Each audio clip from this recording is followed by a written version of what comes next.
Hi guys, this tutorial is for slope of a line using the slope formula.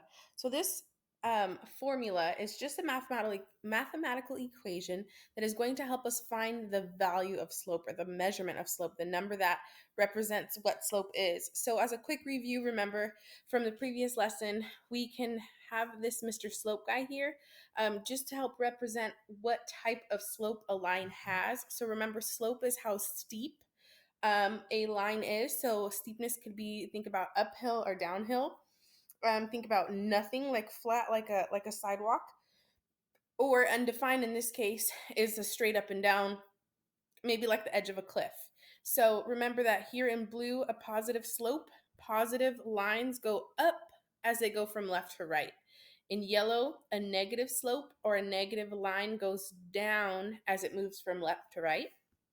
A zero slope is a flat horizontal line, means it has no slope, it's not going up or down. And an undefined line is a perfectly straight vertical line going up and down. So those are the four types of slope that we could describe a line having with words. But what we're going to do is we're going to calculate slope today. So remember, slope, when we're talking about the calculated version, is, I'm going to write it here. Slope, first of all, we could write with this curly M. That M stands for the measure of slope. And remember that slope is calculating. Let's say we have a positive line. I'm just going to draw something here. It's calculating, let's say we have a few points on the line. What slope is doing is it's counting how many units we move upwards or down and how many units we move across in order to get from one point to the next point on the line. So the thing about slope, it's kind of like you were counting, say we're going up a hill. We're not just going straight up, right? Because if we were going straight up, it'd almost be like flying. We're going up, but as we're walking up that hill, we're also walking across that hill.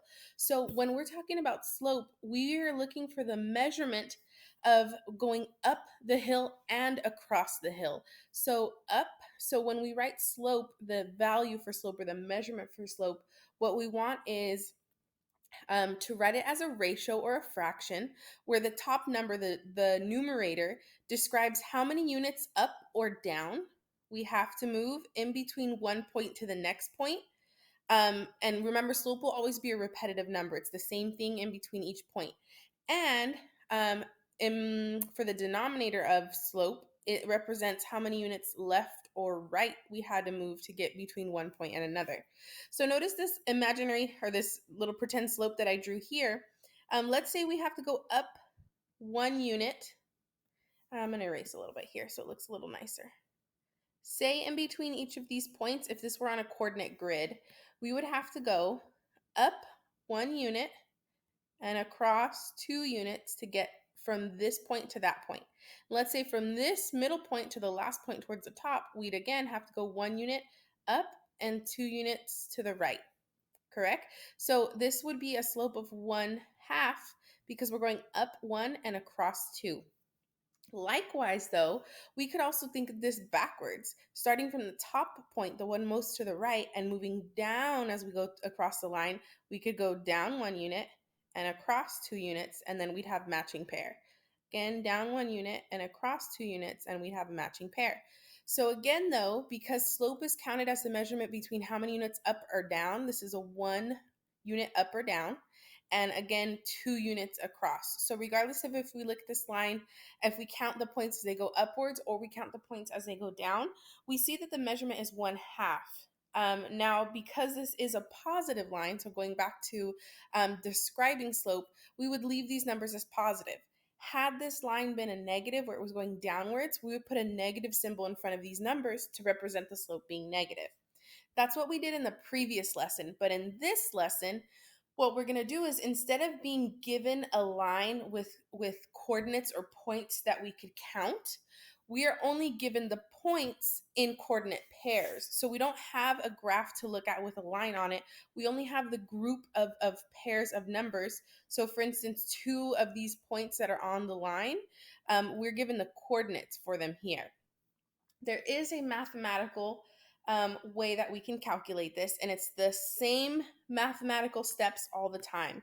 And I know some people get confused with this, and I will also use this graph down here towards more the bottom of the page to show you why this works. But first, I want to get into the numbers part, because I know some of you guys can understand why this works, and you'll just follow the steps of the math, versus other people really like to know why something works or why we use it. So, really quickly here, I'm highlighting this in green.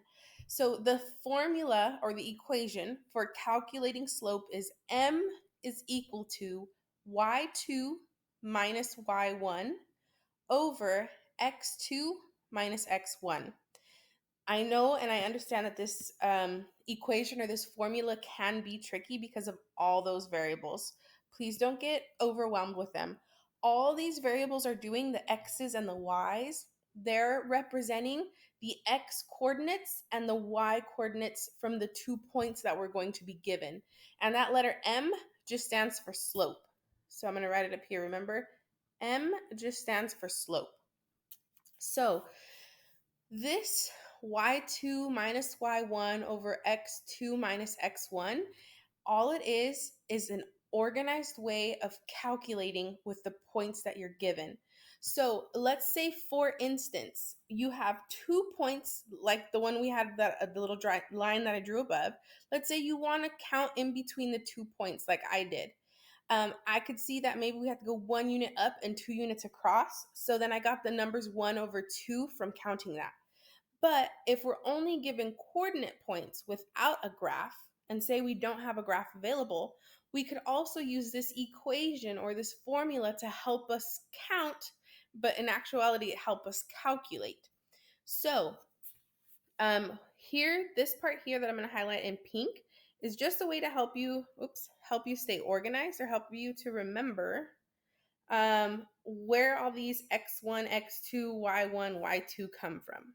Oh man, I want that to be pink. I want it to be a different color. Okay, so notice or remember, when you first learned about coordinate points and graphing things on a coordinate plane or the xy axis, you are taught coordinate pairs. So you're taught about a coordinate pair being an x and a y point, and we go x-axis is the sideways and y-axis is the vertical. So we would find where those two numbers meet, and then we'd put a point there, correct? But now when we're calculating to find the value of slope, we're going to be given 2 points, the first point and the second point. So we'll call them point 1 and point 2. Well, because each of those have their own xy coordinate, to be specific, let's say the first point that we're going to calculate from, we're going to call those, of course, x and y coordinates. But because they're going to come from the first point, we're going to label them with x1 and y1 because they come from the first coordinate. And then the second point also has, that looks ugly. The second point also has x and y coordinates, correct? But to not mix those up with the first pair of coordinates, we're going to say this is x2 and y2 because it comes from the second pair of points. So, given this first example, calculate the slope of the line for the given points. This first point here is 1, 5, where the x coordinate is 1. Let me rewrite that. Where the x coordinate is 1 and the y coordinate is 5, right? But if we look at the next value of numbers, that's another point that includes an x and a y pair. So to not get confused, because that 1, 5 is the first point we came across, let's call that x1 and y1 just to help us stay organized, and you'll see why. Then the next point, 4, 9, the 4 is the x coordinate and the 9 is the y coordinate. Again, not to get confused with the first x and y pair, let's call that x2 and y2. So there's still x and y points, it's still the x and y coordinates, but we're just labeling them in a certain way to help us stay organized. Then what we're going to do is we're going to use that, what's highlighted in green, that formula, that slope equation, to help us calculate slope. So m is equal to y2 minus y1 over x2 minus x1. Notice y2, y1, I just finished labeling the points from example 1 with x's and y's. So what we're going to do is we're going to fill those in. Look for y2. y2 was that 9. So I'm going to replace the y2 with a 9 minus. y1 was that 5. So I'm going to put a 5 there. x2 was that 4 minus x1 was that 1 right there. Okay, so all I did is I plugged in the different xy coordinates that I've labeled from the starting numbers that they gave me for this problem. Now what I'm going to do is I'm going to calculate. So on the numerator, 9 take away 5 is 4. And in the denominator, 4 take away 1 is 3. So I get this answer, or this value of 4/3. That means the slope, or the measurement in between the points that they were giving me, the measurement is 4/3. Oops. 4/3, which means that this slope is going to go up 4 units and across 3 units in between each point if I were to draw it. Well, look at this. Here is a beautiful graph that I can use to draw these points in and just maybe double check if I did my work correctly, or to see how this formula, how this equation, and how me organizing my points with x's, x1, y1, x2, y2, how it actually gives me the correct slope. So what I'm going to do to prove it, to show you guys how this works, is I'm going to go back. Let's say I'm going to highlight. Oh, I thought it was a highlighter.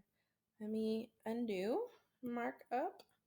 Let's go to a different color. Let's say this is blue, this point here. X1, or the example 1, the first point they gave me was 1, 5. So let me go to 1 on the x-axis and up 5 on the y-axis. Here we go. And then the second point they give me, or they gave, let's put this in, something I haven't done yet. What have I not done yet? Red, interesting. Okay, 4, 9. And then I'm going to go to my drawings, get the same kind of color, 4, 9. Make sure I'm on my right point. Here we go. Okay. And so let's say I graph those 2 points. And then again, because this is slope of a line, this should be making a line. And so if I draw a line in between these, I can see there's that line, right? So I'm going to zoom in. And let's count how many units. Remember, slope is up. Oops. Slope is, again, always measured as 1, the up or down over the left and right. Remember, if we're climbing a mountain or going uphill or downhill, we want to know how much up or down we're walking, and we want to know how much across we're walking in between each point.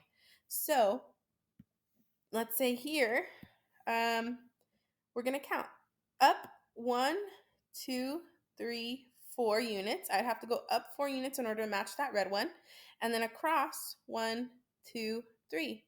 Wow, that's 4, 3. Just like the answer that we got here in the calculations, 4, 3. And if you look at it, look at the values on the y-axis. Notice that this red point here is at 9 on the y-axis, and the blue point is at 5. And there's 4 spaces in between them. Look back at the equation, 9 minus 5. All that's doing is it's organizing the y-coordinates for you. And then on the bottom, 4 minus 1, look at the 4 minus 1 on what we wrote in that formula, what we plugged in. And take a look at the red coordinate. If we go down to the x-axis, it's at 4. Take a look at the blue coordinate. If we go down to the x-axis, it's at 1. 4 take away 1 is 3. And that's how we get 4/3. So this slope formula, this y2 minus y1 over x2 minus x1, it's just organizing what we would have seen on a graph instead with just the numbers. Okay, so that's how the slope formula works, and that's why it works. So this is the first video. If you want more examples, for example, here example 2, when it comes to using larger numbers and negative numbers, which can get tricky, the negative one gets tricky, that'll be in the second video, as well as how to calculate slope when giving a list of points, that'll be in the second video, and so will this. So If you want a little bit more details about how to use the slope formula or y2 minus y1 over x2 minus x1, check out the next video.